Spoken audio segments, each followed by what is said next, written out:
Good morning, everyone, and welcome to the Core Connection. I'm Mira Rubin here with you on Enlightened World Network. And today's topic is forgiveness. And I'm excited to talk to you about that or with you. Hopefully, we get comments working today, which would be amazing.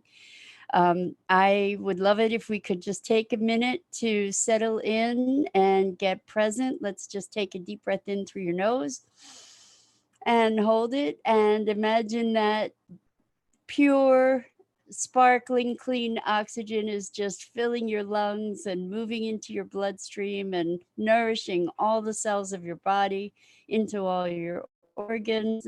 And let's exhale any tension and stress.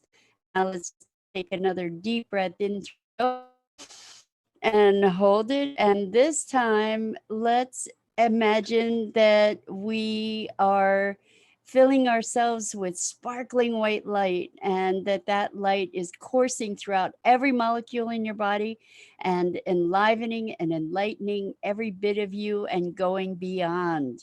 Good morning. I see Carla here this morning. Good morning. Great to have you here.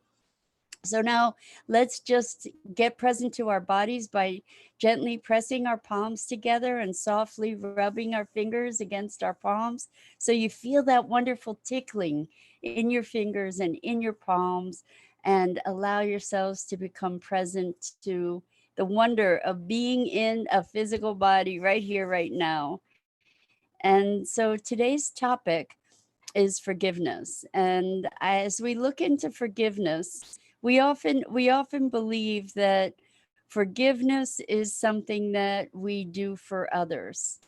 And the truth of the matter is that forgiveness is something that we really do for ourselves. So when someone harms us or hurts us emotionally or physically, what we sometimes have a hard time doing is forgiving. We hold a grudge against that person. We hold anger. We hold resentment. We hold hatred sometimes in our heart, and sometimes it leads to feelings for of vengeance or a desire for vengeance and retaliation and on and on and on. And what we get to realize, good morning, Dido. Guess what?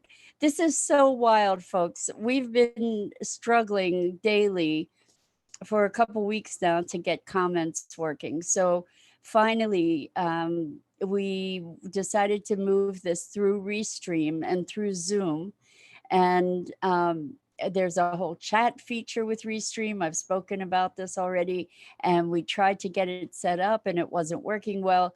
We figured out that if I had two computers ready, that I could be watching the comments on one computer and communicating to you on another. And don't you know, I've got that all set up. I see you on the separate computer, but today I actually see you in the Restream chat, which is phenomenal.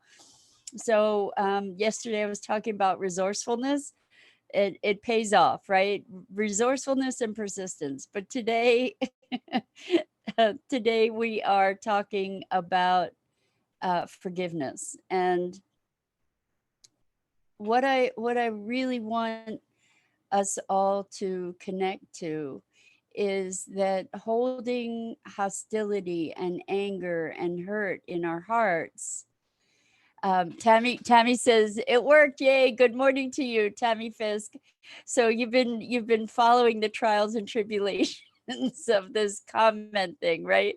Well, thank you, Tammy. I appreciate you hanging in here with me through my not being able to talk to you directly. Yay! Says Dido. Yes, I agree.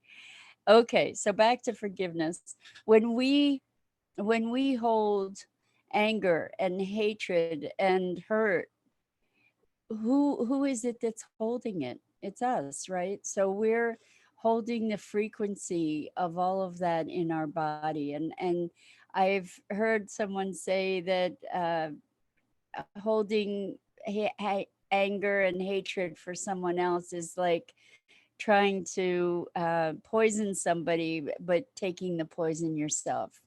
And that's actually the truth. So while it may be really hard to fathom the ability to forgive another person for ways that they may have hurt or harmed us, I- if we don't forgive them, which is a release, if we don't release the hold on the anger and the hurt and the victimization and the vengeance, if we don't release that, we are poisoning ourselves on a constant basis for as long as we hold those feelings. So um,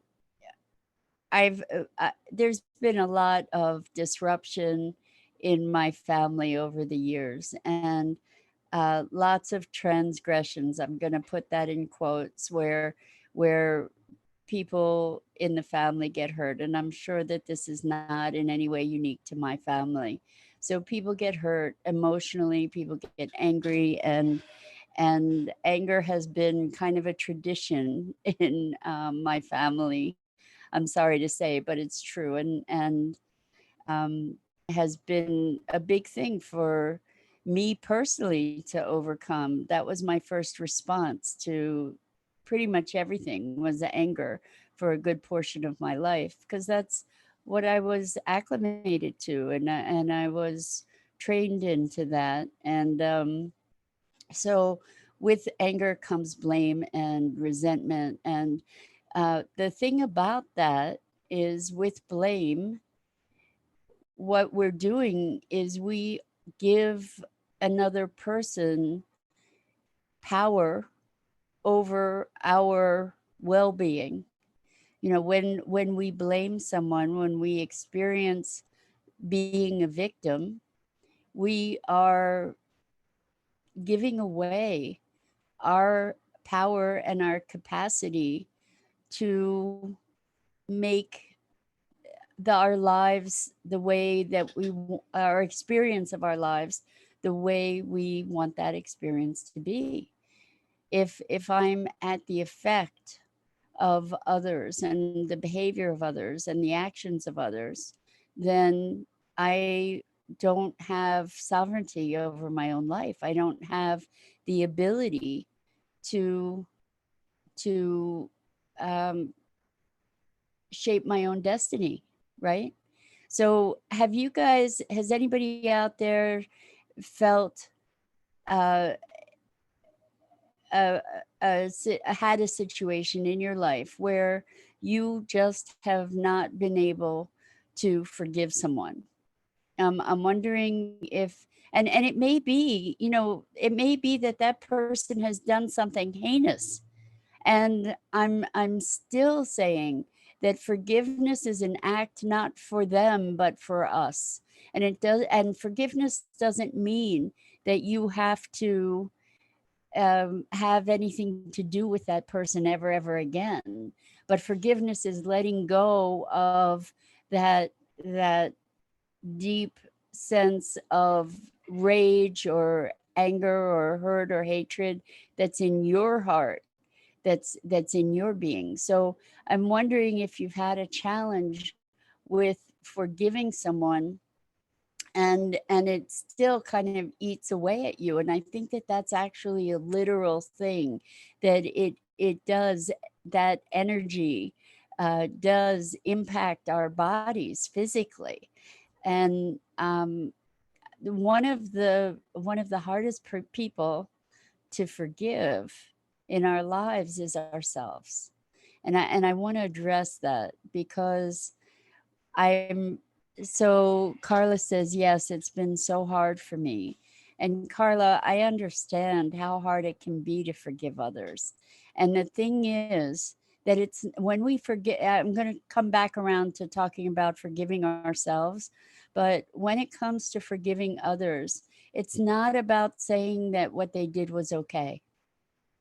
It's not about saying that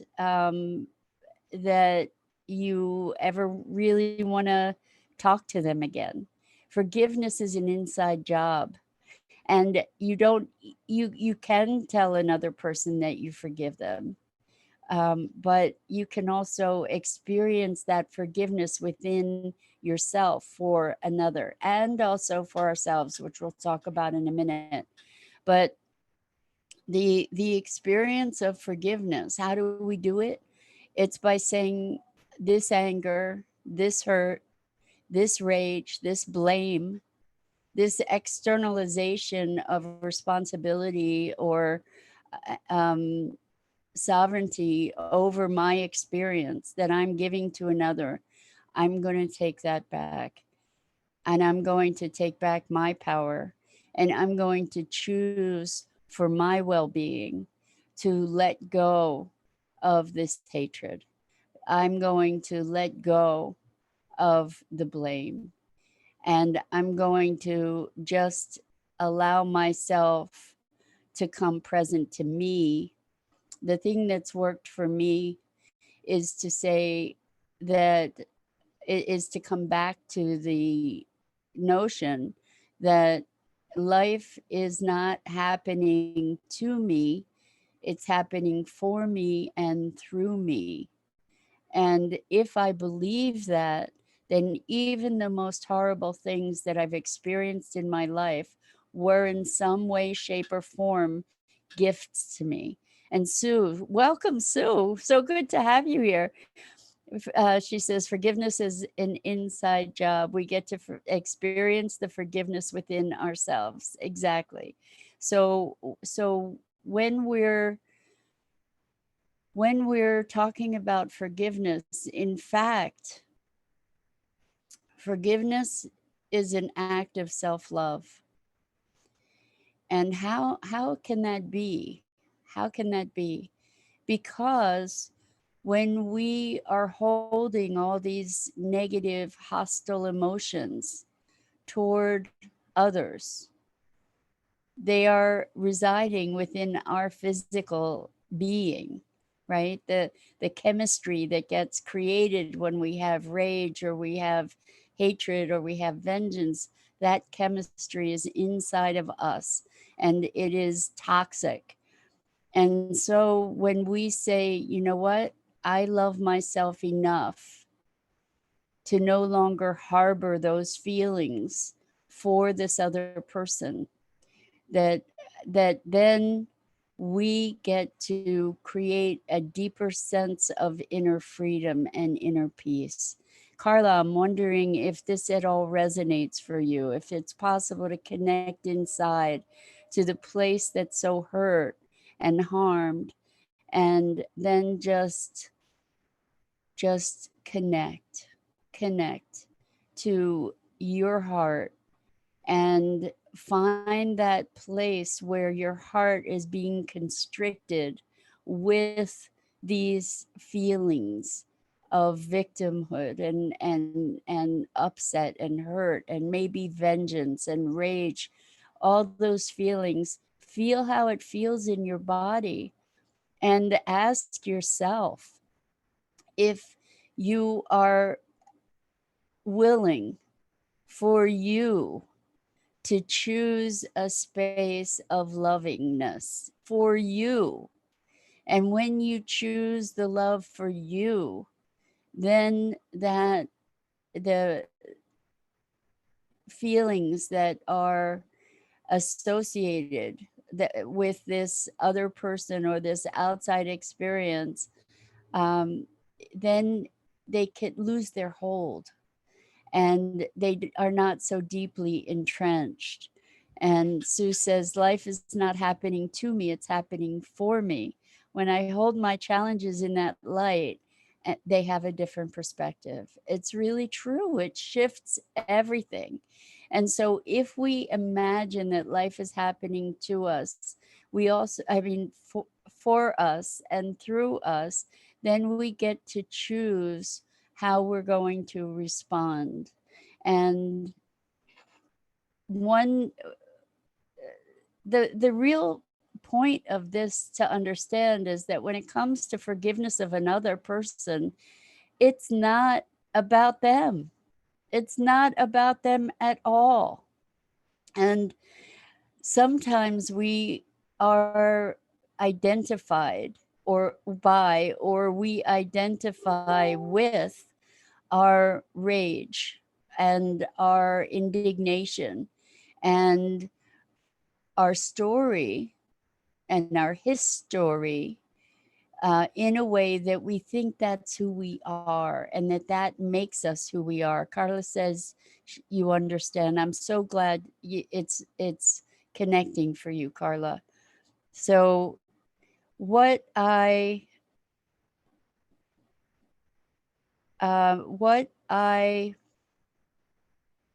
am wanting to look at with you. So Carla says it's hard sometimes because I'm married to an alcoholic. I understand. And so I think this brings us really well and easily and perfectly into the conversation about self forgiveness, too. Because sometimes we need to forgive ourselves for allowing ourselves to be be in a situation that we're in. And oh my gosh, Carla said you just went through chemo, so you really understand how this is, right? Because cancer is something that is consuming us from the inside out, right? And there's a metaphor here for these emotions that can consume us from the inside out. Just because we forgive someone doesn't mean that we need to stay there in a toxic situation. If somebody is beating you, it is not a great thing to be staying in that situation. If you are in a situation that is toxic, one of the things that is a good thing to be looking at is how to remove yourself from that situation, right? It's really forgiveness does not mean condoning. Forgiveness does not mean suffering further abuse. We don't forgive somebody so that they can continue doing the terrible things that they do. And and so the forgiveness process does not mean that you don't take the important steps you need to take to preserve yourself, to care for yourself. What I'm talking about in terms of forgiveness is to release the victimhood and to take back your sovereignty.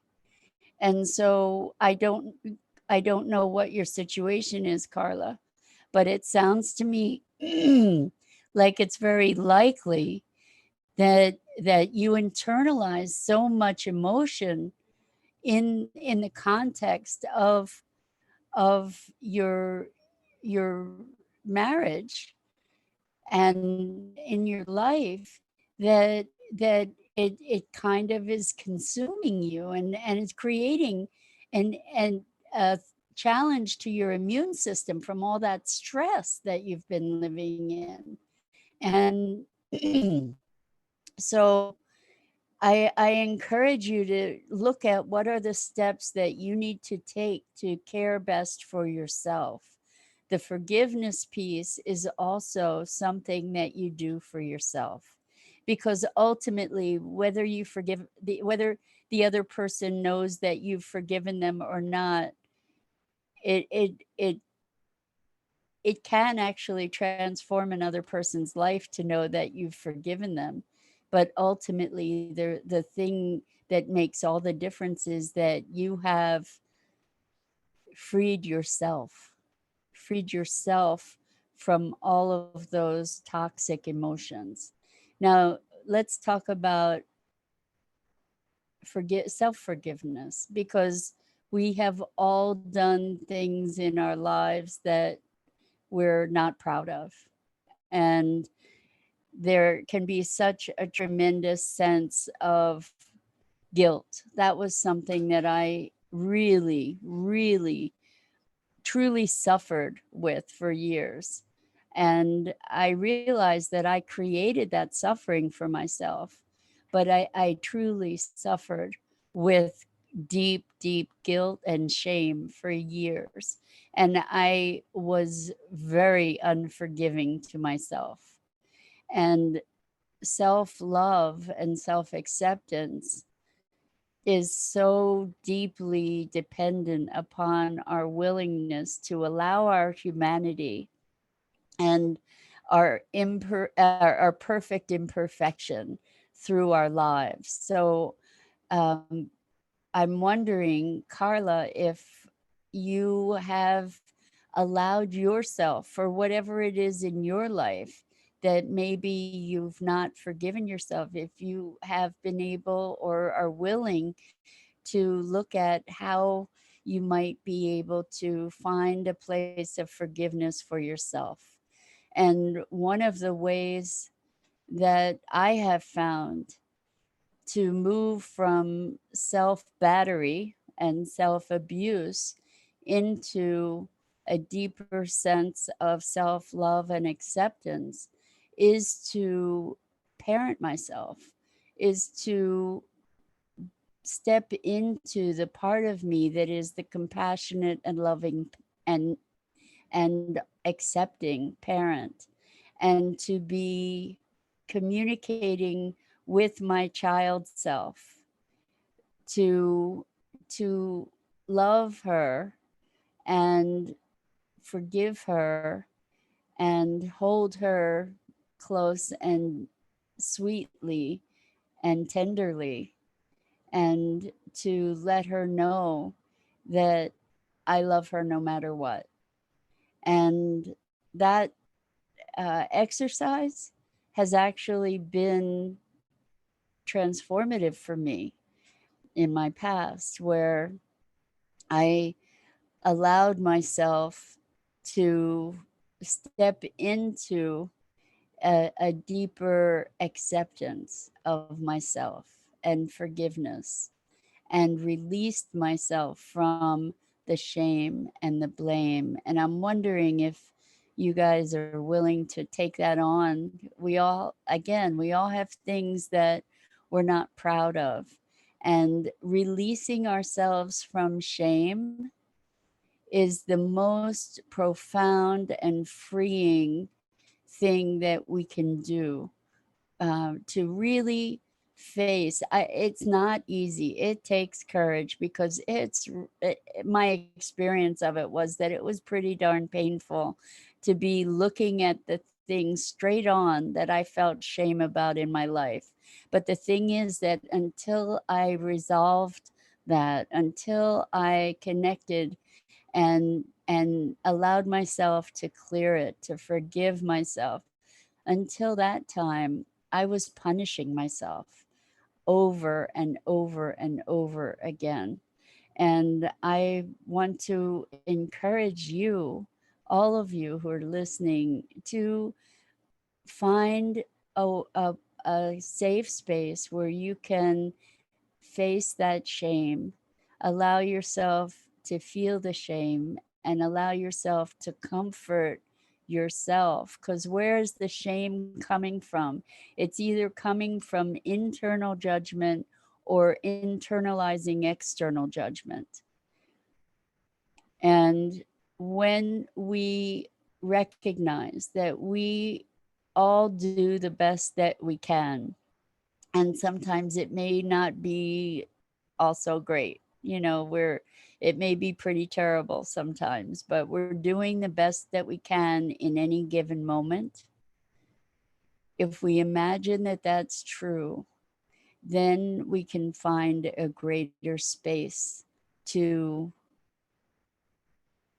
allow ourselves to let go of that past, not necessarily forget it, but to forgive it, and be aware that that was a part of our learning path, and that moving beyond the shame is also a part of our path of evolution and learning. and to use those circumstances to educate us for future choices, then we can be free to be more present, because the shame and the guilt and the blame are all things that are keeping us stuck in the past and prohibiting us from being fully present in this moment in time. So is this making sense? Is this connecting with you guys? I'm wondering if you have the willingness and the ability to take this path to freedom. And it's not the easiest thing to do. I get it. It's not a walk in the park, facing yourself and facing the things that you've done that you may have said that's unforgivable, or other people have done, to say it's unforgivable, that person is a terrible person, and or I'm a terrible person. um, Carla says yes. I'm so glad, Carla. I hope this is helpful, because this is such an important thing, and I think it's something that's pretty universal that we struggle with, is shame, guilt, blame, and what I think that this is so much a part of where the problems of our society arise, is that we blame others, and we shame others, and then we and ourselves, we blame and shame ourselves, and then we hold that rage, because sometimes it's easier to hold that rage than it is to be present to the love that we want to bring into the world.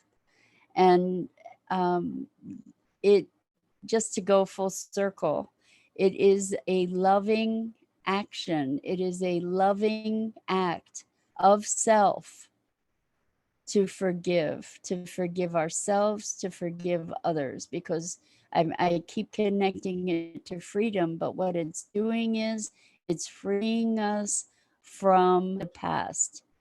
It's freeing us to be more present to the moment.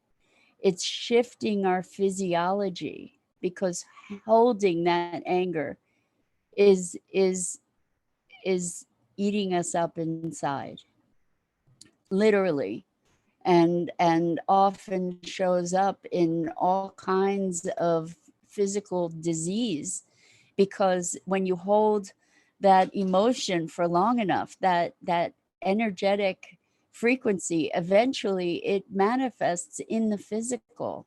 And so for our well-being, we want to be able to let go of this stuff, as challenging as it is. And so I'm wondering if anybody else, anybody who's listening, if you have any other input around this conversation of forgiveness, because it's a transformative practice. And what it means too, and why I say it's transformative, is because if I am so stuck in my rage and my fury, then that's an identity, right? As I allow myself to move into a place of forgiveness and release, really releasing that whole dynamic, it transforms me. It brings me to a new place of being. Dido says, I see forgiveness and self forgiveness as a spiritual path, perhaps the most challenging one, but ultimately brings us back to love and the joy of feeling that again. Dido, you always encapsulate things with such clarity and perfection. That was beautiful. And it truly is a spiritual path to forgive. It is a path to freedom. And for me, freedom is spiritual freedom, freedom to be present, freedom to be bigger, to be the expansive consciousness that we are, to be bigger than the personality and the package of emotion and reactivity and beliefs and all of that I so often believe myself to be. We are so much bigger, and these um, resentments, anger, hatred, rage, all of those emotions hold us prisoner. And the path to freedom is love.